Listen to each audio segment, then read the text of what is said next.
구약성경 레위기 25장 23절에서 28절까지의 말씀을 제가 대신해서 봉독해 드리도록 하겠습니다. 토지를 영구히 팔지 말 것은 토지는 다 내 것임이라. 너희는 거류민이요 동거하는 자로서 나와 함께 있느니라. 너희 기업의 온 땅에서 그 토지 무르기를 허락할지니 만일 내 형제가 가난하여 그의 기업 중에서 얼마를 팔았으면 그에게 가까운 기업 물을 자가 와서 그의 형제가 판 것을 물을 것이요 만일 그것을 물을 사람이 없고 자기가 부유하게 되어 물을 힘이 있으면 급한 해를 계수하여 그 남은 값을 산자에게 주고 자기의 소유주로 돌릴 것이니라. 그러나 자기가 물을 힘이 없으면 급한 것이 희년에 이르기까지 산자의 손에 있다가 희년이 이르러 돌아올지니 그것이 곧 그의 기업으로 돌아갈 것이니라. 아멘. 하나님의 말씀입니다. 기업 물을 자라는 말씀 제목 가지고 함께 이 말씀을 이루신 주님의 이름 붙잡고 함께 기도하겠습니다. 자, 여호와의 절기를 지키는 백성들에게 어떤 하나님의 나라가 이루어질까? 자, 구체적으로 우리가 한 주 한 주 읽어나가고 있습니다. 오늘날 우리의 삶으로 비교해 본다면 우리가 매일매일 깨어 기도하는 시간들, 구원받은 그 순간부터 이제 주일을 지키며 하나님의 나라를 위하여 힘써 기도하고 또 주일에 온전히 주님 품에 거하는 우리의 시간들이 모이면 구체적으로 나와 우리 가정 그리고 교회와 우리 이웃과 이 나라와 열방이 어떤 하나님의 나라가 회복되어지는가, 자, 그런 관점으로 보시면 좋습니다. 자, 어제는 우리가 여호와의 절기를 지키게 될 때 우리가 여호와를 경외하게 되어진다. 그래서 경외하는 그곳에는 하나님을 두려워하는 마음으로 서로 속이지 않는 하나님의 나라가 이루어집니다. 정직해진다는 거죠. 그래서 주일을 지킬 때에 실제로 우리 가정 회복됩니다. 부부관계 무너졌던 거, 또 부모와 자녀가 무너졌던 거, 또 형제간에 서로 신뢰하지 못했던 것이, 속였던 것이 회복되고 지난날의 상처들이 회복되어지는 하나님의 나라가 가정과 교회와 나라 가운데 온전히 회복되어진다는 겁니다. 또 여호와의 명령을 지키게 되어 하나님이 안전하게 지켜주시는 하나님의 나라가 회복되어집니다. 주일을 어떻게 지킬까? 1년을 어떻게 쉴까? 희년째 됐을 때 하나님이 주신 것을 어떻게 다 포기하고 이웃에게 다 어떻게 다시 돌려줄까? 우리가 두려워하는 마음이 있지만 결국 여호와의 명령을 지키는 자에게는 하나님께서 안전하게 오히려 더 풍성히 쓸 것을 채우신다는 겁니다. 오늘은 세 번째, 여호와의 절기를 지키는 희년이 올 때 하나님의 나라 안에는 반드시 기업 물을 자가 찾아와 한 사람도 빠짐없이 잃어버렸던 기업을 되찾게 된다는 겁니다. 자, 오늘 23절 말씀은 이렇게 시작됩니다. 토지를 영구히 팔지 말 것은 토지는 다 내 것임이라. 너희는 거류민이요 동거하는 자로서 나와 함께 있느니라. 자, 이스라엘 백성들이 가나안 땅에 들어가 각각 그 지파에게 하나님의 나라가, 하나님의 그 땅이 이제 기업에게 지파들에게 한 기업씩 나누게 됩니다. 그런데 살다 보면 이스라엘 백성들 안에서 서로 하나님이 주신 땅, 그 기업을 사고 파는 일이 일어나게 되어진다는 겁니다. 자, 그러나 그 땅이 영구히 살 수도 영구히 팔 수도 없고 그 땅을 샀다고 한 개인의 영원한 소유가 되지 않는다라고 말씀하셨다는 겁니다. 이 이유는 그 하나님의 나라, 그 기업, 그 땅의 주인은 우리가 아니라, 이스라엘 백성들이 아니라 바로 오직 한 분 하나님이시기 때문이라는 겁니다. 자, 하나님은 그 나라의 왕이시고 모든 백성들은 그 하나의 왕이신 하나님의 땅에 거주하는, 잠시 동거하는 자로서 하나님과 이 땅에서 잠시 동행할 뿐이라는 겁니다. 소유는 다 주께 있다는 겁니다. 자, 그래서 주일을 지키며 여호와의 절기를 지켜 행하는, 그 희년을 행하여 나가는 하나님의 나라 안에 등장하는 개념이 있는데 바로 토지를 무르는 것, 그리고 토지를 물을 자, 바로 기업 물을 자가 다시 등장하게 된다는 겁니다. 여기서 무르다는 것은 다시 처음으로 되돌린다라는 뜻입니다. 그래서 24절에 보면 너희 기업이 온 땅에서 그 토지 무르기를 허락한다, 이렇게 기록되어져 있습니다. 자, 누군가 하나님의 백성들끼리 땅을 사고 팔았습니다. 자, 그렇다고 판자도 산자도 그 땅의 주인이 아니니까 언제든지 서로 합의가 되어졌을 때 하나님의 명령 안에서 땅을 산 사람도 다시 물러줘야 되고 땅을 판 자도 그 판 것을 물을 수가 있게 되어진다는 겁니다. 기업을 물을 수가 있다는 거죠. 자, 어떻게 물을 수 있는가? 22절에 보면 만일 내 형제가 가난하여 그의 기업 중에서 얼마를 팔았으면 그에게 가까운 기업 물을 자가 와서 그의 형제가 판 것을 물은다. 이렇게 하나님의 주인인 땅에서는 한 모든 것이 주님의 것인 것을 아는 그 땅에서는 이런 일들이 일어난다는 겁니다. 즉 여호와의 절기를 지키는 자에게 땅을 되돌리게 된다는 거죠. 자, 그런데 누군가 땅을 팔았습니다. 그런데 스스로 그 기업을 되찾을 힘이 없습니다. 그런데 그때 누가 등장하느냐? 내가 팔았던 그 땅을, 그 기업을 다시 되찾고 도와줄 수 있는 기업 물을 자가 하나님 나라 안에서는 반드시 등장하게 된다는 겁니다. 자, 여기서 기업 물을 자, 명사로는 히브리어로 고엘이라는 단어가 쓰이는데 오늘 이 본문처럼 동사로 가엘이라는 단어로 쓰일 때는요, 전혀 다른 뜻으로 쓰입니다. 자, 레이기나 룻기에서는요, 오늘 본문처럼 기업 물을 자, 이런 단어로 이런 우리말로 해석되어지는데, 자, 이 가엘, 이 기업 물을 자가 창세기나 출애굽기, 민수기, 여호수아, 시편, 그 다음에 수많은 역대서, 역대하, 사무엘상하, 그 다음에 열왕기상하, 그 다음에 수많은 예언서에서 이 가엘이라고 단어가 쓰여지면 하나님이 구속하다, 하나님이 속량하다, 하나님이 구원하셨다, 이렇게 우리말로 해석되어집니다. 근데 레위기 안에서는 독특하게 땅의 개념이기 때문에 기업 물을 자, 그 다음에 룻기에서도 이제 땅에 파종하고 땅을 되찾고 이런 이야기가 있기 때문에 기업 물을 자로 해석되어지지만 가헬이라는 동사로 쓰일 때는 하나님이 속량하셨다, 구속하셨다, 이런 뜻으로 쓰여집니다. 그래서 예를 들어 출애굽기 15장 13절에 보면 주의 인자하심으로써 주께서 구속하신 백성으로 인도하시되 주의 힘으로 그들을 주의 거룩한 처소에 들어가게 하시나이다. 모세가 이제 홍해를 건너서 모세가 찬양할 때에 15장 13절에 보면 주께서 구속하신, 여기가 기업 물을 자 가엘이라는 동사가 쓰입니다. 또 시편 19장 14절에 보면 나의 반석이시오 나의 구속자이신 여호와여, 여기서 구속자이신 여호와라는 단어가 가엘, 기업 물을 자라고 해석된 똑같은 히브리어가 쓰인다는 겁니다. 또 호세아서 13장 14절에 보면 내가 그들을 스올의 권세에서 속량하여 사망에서 구속하리니, 여기서 속량하여가 오늘 단어로 기업 물을 자로 해석된 가엘이라는 단어가 쓰인다는 겁니다. 그러니까 가엘 어떤 뜻이냐면요, 무언가 빼앗겼던 거, 무언가 팔 수밖에 없었던 거, 잃어버렸던 거 되찾고 돌려놓는 그런 구원하다, 속량하다, 구속하다, 그런 뜻이 바로 기업 물을 자 가엘이라는 뜻이라는 겁니다. 그러니까 기업을 팔았던데 그것을 되찾게 해주는 무언가 구원해주는 사람이 등장한다는 거죠. 자, 그래서 24절, 25절에 보면 이런 말씀이 계속 이어집니다. 너희 기업에 온 땅에서 그 토지 물을 기를 허락할지니 만일 내 형제가 가난하여 그의 기업 중에서 얼마를 팔았으면 그의 가까운 기업 물을 자가 와서 그의 형제의 판 것을 물을 것이요, 하나님 나라 안에서 나와 가까운 사람, 나의 형제처럼 지을 사람들이 서로에게 가장 먼저 기업 물을 자가 되어 내가 팔아버릴 땅을, 기업을 다시 되찾게 해준다는 겁니다. 이게 하나님 나라의 개념입니다. 서로 가까이 형제처럼 서로 잃어버렸던 것을 찾아주는 형제들이 함께 거주하는 것이 어디냐? 바로 하나님의 나라입니다. 자, 그렇게 우리가 서로 돕고 서로 속량하는 개념들이 등장한다는 겁니다. 그런데 거기서 그치는 것이 아니라 진짜 속량하는 자, 진짜 기업 물을 자가 등장하는데 바로 이 여호와의 절기의 주인인 하나님이 우리의 기업 물을 자가 된다는 겁니다. 그래서 28절에 보면 신년에 그 주님께서 그 뜻을 이루신다는 거죠.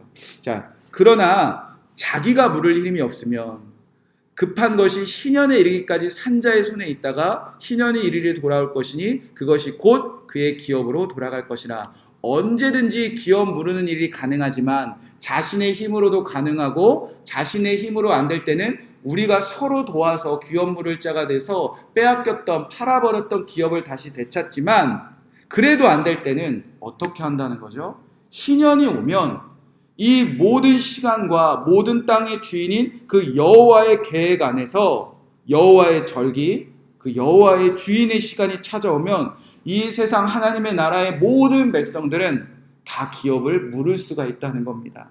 내게 주신 기업을 하나님의 나라 구원 안에 있는 그 모든 사람들은 하나님 그분이 기업 물을 자가 되어서 팔았던 샀던 모든 한 사람 빠짐없이 자신이 잃어버렸던 하나님의 나라의 기업을 반드시 되찾게 되어진다는 겁니다. 자, 이제 질문입니다. 자, 여호와의 절기 안에서 왜 자꾸 땅을 사고 팔고 무르고 다시 되찾아주는 이 일들이 계속 등장하는가?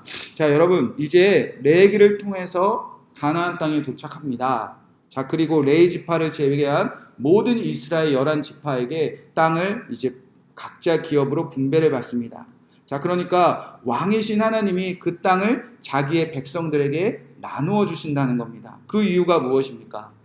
이제까지 잘 따라왔으니까 자, 이제 이스라엘 백성에게 주시는 포상, 너희들 이제 잘 먹고 잘 살아라. 그 정도의 의미로 끝나지 않지 않습니까? 자, 태초에 하나님이 아담과 하와에게 뭘 잘해서 하나님의 나라를 맡긴 적이 없습니다.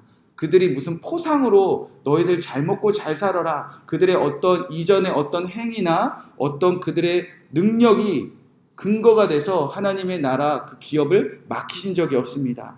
그저 주인이 택하신 백성에게 그 땅을 맡기셨을 뿐입니다. 자, 그리고 왕은 명령했습니다. 자, 그 땅을 다스리라. 그 땅을 경작하여 지키라. 너희가 이 땅에 생육하고 번성하고 땅을 정복하여 이 세상의 모든 생물을 다스리라. 왕이 그의 백성에게 하나님의 나라를 주고 다스리라고 명령했을 뿐입니다. 자, 이세 하나님의 나라의 백성들은 하나님의 명령대로 나에게 맡기신 주인의 명령대로 그 땅을 잘 지켜서 그 피조물들을 생육하고 번성하고 정복하여 잘 다스리는 그런 소명을 받았을 뿐입니다. 자, 그러니까 이제 하나님 나라의 백성들은요, 자신에게 맡겨주신 땅을 잘 지키고 잘 경작하여 이 세상 모든 생명체들이 하나님만 예배하도록 그 땅과 기업을 잘 다스리기만 하면 된다는 겁니다. 자, 그리고 이제 그 땅을 잘 다스려서 그 땅에서 풍성하게 맺히는 열매와 소출들과 번성하는 짐승들로 그 땅만 배부르게 하는 것이 아니라, 그 땅에 사는 사람들만 배부르게 하는 것이 아니라, 나 하나만 잘 먹고 잘 사는 것이 아니라 이제 모든 이방인들, 모든 가난한 자, 고아, 과부나 객들까지 이 세상 모든 하나님의 나라 안에 밖에 있는 그 모든 사람들을 다 배불리 먹여서 이제 하나님의 나라에 동참하게 하는 일에 주인이 그 땅을 기업으로 맡기셨다는 겁니다. 자, 예를 들어서 이 개념이 잘 등장하는 것이 무엇이냐면 요셉의 창고입니다. 자, 7년 동안 풍년이 있었습니다. 요셉이 정말 힘써 일했습니다. 그 땅의 모든 것들을 곡식에 차곡차곡 쌓았습니다. 자, 요셉 혼자 잘 먹고 잘 살려고 했습니까? 자, 7년이 흉년이 끝난 후에 이제 풍년이 끝난 후에 이제 흉년이 들었습니다. 요셉이 어떻게 했죠? 창고를 열었습니다. 그리고 나서 창고 안에 있는 곡식을 다 풀었습니다. 그래서 많은 사람들의 생명을 살리기 시작했습니다. 근데 또 하나의 개념이 등장하는데, 요셉이 이제 곡식을 푸니까 사람들이 자기 땅을 다 요셉에게 팝니다. 그래서 모든 애굽 땅의 주인이 이제 누구가 되냐?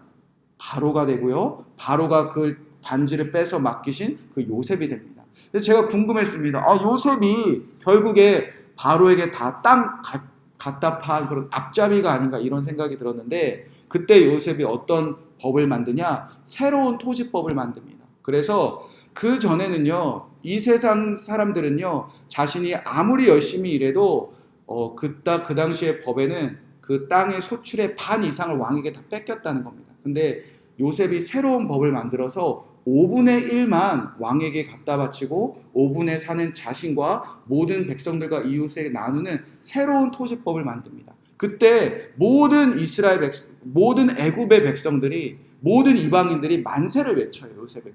처음에는 왜 땅을 뺏기고도 만세를 불렀을까 했는데, 새로운 하나님의 나라의 기업을 분배받은 그 사람들이 만세를 외쳤다는 겁니다. 자, 그렇게 하나님의 백성들은요, 주신 땅에서 열심히 힘써 일하고 그 소유가 나를 위한 것이 아니라 이 세상 모든 사람들의 생명을 살리며 새로운 하나님의 기업을 분배해서 그들도 하나님의 뜻과 계획 안에 동참하게 되는 것이 하나님의 나라의 기업을 받은 사람의 뜻이라는 겁니다.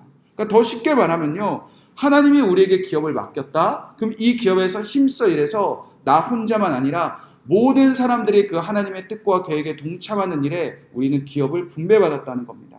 자, 따라서 이제 이스라엘 백성, 이 가나안 땅은요, 각자에게 소명들이 다 있었어요. 이스라엘 11지파가 각자 땅을 분배받은 이유는요, 이제 이스라엘 백성들 한 사람도 빠짐없이 자신에게 주신 기업으로 그 땅이 하나님께 온전히 예배하고 이제 모든 이방인들이 주께 돌아오는 그 역할을 감당할 수 있도록 다 똑같이 그 기업을 다 나눠주셨다는 겁니다. 각자 소명대로, 각자 부르신 대로. 자, 이제 이 이스라엘 백성들 중에 한 사람도 기업을 가지고, 한 사람도 그 기업에서 열심히 일하고 주를 위해서 힘써 일하는 것을 빼앗겨 버린다면, 이 11기업 중에서 어느 누구 하나, 어느 지파 하나, 어느 땅 하나 그 기업에서 열심히 일하는 것을 포기해버리고 빼앗겨버리고 팔아버리고, 그래서 그 땅이 버려지고 황무지가 되었다. 누구 하나 기업을 다스리는 일에 소홀하게 되었다면 하나님이 그 백성들에게 주어진 그 소명을 다할 수 없다는 겁니다. 오늘 우리가 6명이 모여있는데 이 중에 한 명이라도 가난한 마음으로 이 땅을 팔아버렸다? 온전하게 이루어질 수 없다는 겁니다. 그러니까 지금 성경 안에서 토지를 사고 파는 개념들은요, 지금 우리의 부동산의 개념과는 전혀 다른 거죠. 이 부동산의 개념처럼 땅을 사고 파는 것이 오로지 내 소유를 늘리고 내 유익을 위하고 내가 더 가지고 내가 영원한 것을 누리기 위해서 누군가의 가난한 것을 사고 내가 가난하니까 팔고, 그런 이익의 개념이 전혀 없는 겁니다. 왜 소유를 자꾸 이전하는 거죠? 이스라엘 11지파의 어떤 기업도 쉬어서는 안 된다는 겁니다. 어떤 기업도 황무지가 되어지지 않아야 된다는 겁니다. 그러니까 서로 기업 물을 자들이 등장한다는 거예요. 자, 그래서 오늘 말씀에 이런 표현이 있습니다. 만일 내 형제가 가난하여 그의 기업 중에서 얼마를 팔았으면, 자, 누군가 이스라엘 백성 중에 가난해졌다는 겁니다.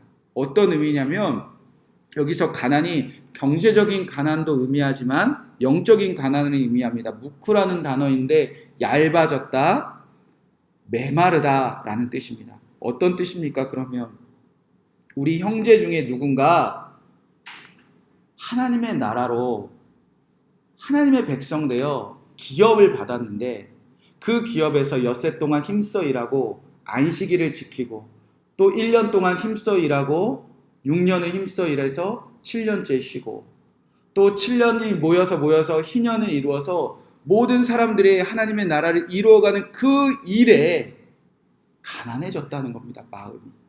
나에게 맡기신 이 하나님의 나라, 나에게 주어진 기업을 잘 경작하고 지켜서 나도 안식할 뿐만 아니라 모든 사람들을 구원에 동참하는 그 일에 누군가 가난한 마음이 생겼다는 겁니다. 자, 그래서 이 기업을 파는 겁니다. 나는 지금 못하겠다고 팝니다. 그러면 이 기업을 삽니다. 그러면 내 이익을 위해서 사는 겁니까? 그 사람의 짐을요 대신 지어주는 거예요. 자, 우리가 이 일을 한두 번 겪습니까? 우리가 교회가 만약에 하나님의 나라로 칩시다. 우리가 하나님의 뜻과 계획을 위해서 각자 이 교회 안에 주어진 소명들이 있는데 마음이 가난해질 때가 있지 않습니까? 목사도요 막 하기 싫을 때가 있어요.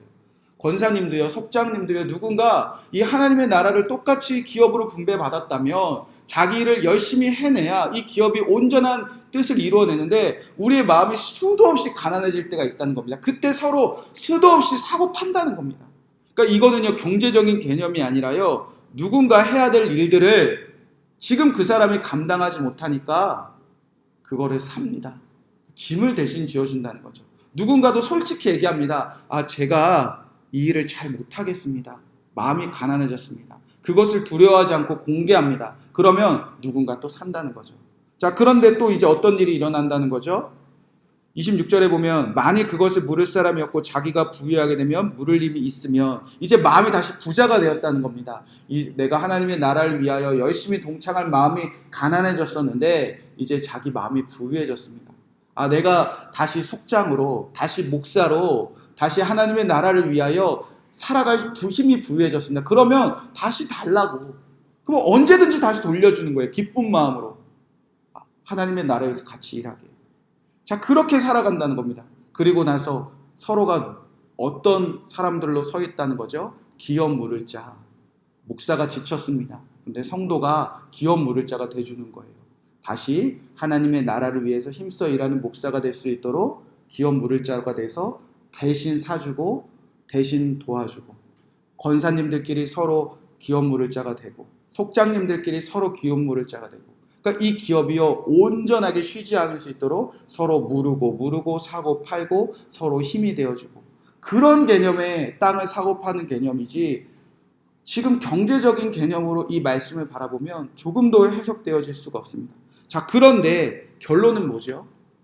우리가 서로 팔고 힘써 일하고 서로 도와주고 서로 지친 자 일으켜 세워주고 다시 일어나면 다시 짐을 맡겨주고 서로에게 도움을 주다가 그래도 안 될 때가 있다는 거예요.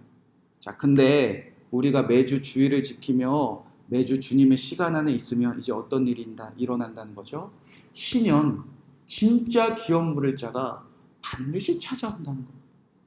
다 지치고 다 힘들고 서로의 짐을 나눠질 수 없을 것 같고 서로 기업 물을 자들이 아무리 도와줘도 일어나지 않는 한 사람이 교회 안에도 있고요, 가정 안에도 있고요, 우리 자녀들 안에 반드시 있을 때가 있다는 겁니다. 스스로 일어날 힘도 없고요, 아무리 도와줘도 못 일어나는 사람이 있다는 겁니다. 내가 하나님 나라의 백성 되었고 내가 하나님의 나라에서 힘써 일하며 내가 얼마나 소중한 존재인지, 나를 통해서 얼마나 수많은 사람들이 구원받을 그 일을 나에게 맡기셨는지, 나에게 하나님의 나라 얼마나 놀라운 축복을 나에게 다 주셨는데 그 일을 할 수 없어서 지쳐있는 사람들이 있을 때, 스스로 가난해지고 부유한 마음이 다 빼앗겨 버렸을 때, 이제 그때 누가 찾아오신다는 거죠? 진정한 기업 물을 자, 여호와의 절기, 여호와의 시간표대로 모든 것을 다 되돌려 놓는 주님이 이 땅에 오신다는 겁니다. 그래서 이제 이렇게 기록되어져 있습니다. 그러나 자기가 물을 힘이 없으면 급한 것이 희년에 이르기까지 산자의 손에 있다가 희년에 이르러 돌아올지니 그것이